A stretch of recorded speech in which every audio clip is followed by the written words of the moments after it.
Welcome back ka DIY, another table skirting design ideas. Para sa design natin na to, hanapin natin yung center ng ating table at mag-measure tayo ng space ng 16 inches sa left, 16 inches din sa right.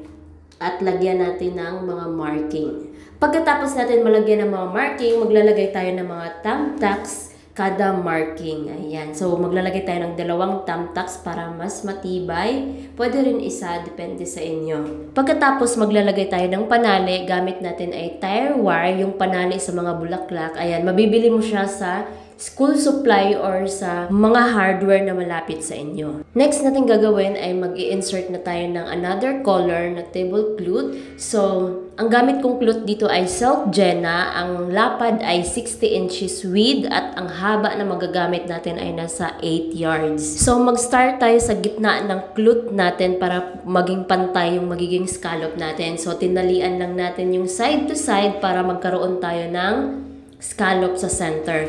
Next naman, para dito naman sa right side, ipipin lang natin yung cloth natin hanggang sa likod ng ating table at nakalaylay lang yung scallop natin. So, naka-drop side scallop. Ganun din yung gagawin natin sa left side. At pagkatapos, ayusin lang natin yung mga naka-fold-fold sa side para maganda tignan. Next, para sa dagdag design natin, pwede tayong maglagay ng rose fold on top. Pwede rin yung mga artificial flower ang ilalagay natin. Kapag gusto nyo naman lagyan ng mga artificial flower, so gagamit tayo nitong swimming pool floater or noodle foam. Mabibili mo to sa mga online store like Shopee or Lazada. Meron siyang iba't ibang kulay at merong solid, walang butas sa gitna. Meron din yung may butas sa gitna na ginagamit natin sa mga bakal-bakal. Sa Shopee ko to nabili at ito yung store niya. So last 2023 ko pa to nabili. So 2025 na ngayon. So ngayon ko lang siya magagamit. So natambak lang siya ng 2 years. So matibay siya, hindi pa rin siya nasira kahit 2 years na siyang nakatambak. Bihira na lang kasi ako nakakagawa ng mga video tutorial pang decoration. So ngayon ko lang ito magagamit.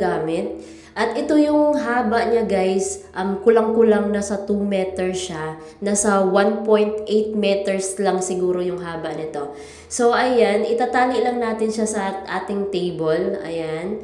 Maglagay ka lang ng thumbtacks at panali. So dahil kulang nga yung side to side guys, so ayaw ko putulan yung isa pa dahil sayang. So ang gagamitin ko na lang sa side to side para makumpleto, gagamit ako ng dry foam at lalagyan ko siya ng plastic para yung mga durog-durog ng dry foam ay hindi magkahulog-hulog. Depende na sa inyo kung alin yung gagamitin nyo, yung noodle foam or yung dry foam kapag maglagay kayo ng mga artificial flower. Kapag fresh flower naman yung gusto nyo ilagay, yung gamitin nyo yung dry foam, lagyan nyo yun ng tubig para ma-absorb ng fresh flower yung tubig. Pagkatapos na natin matalian yung noodle foam, pwede na natin siyang lagyan ng mga iba't ibang mga artificial flower and leaves. So, depende na sa inyo kung anong style or mga flower ang inyong ilalagay. At ito na yung sample na ginawa natin. So, kung wala kayong mga artificial flower, gawin nyo yung first design natin, yung rose fold lang on top.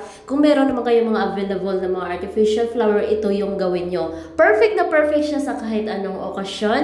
Palitan mo lang yung color combination kung ano yung color motif or theme color ng inyong okasyon. Don't forget to like, subscribe at i-hit ang notification bell para lagi kayong updated. Follow at share this video para mas marami makanood, matuto at magkaroon ng mga ideas sa ating mga tinuturo. Ingat and God bless everyone. See you on next upload.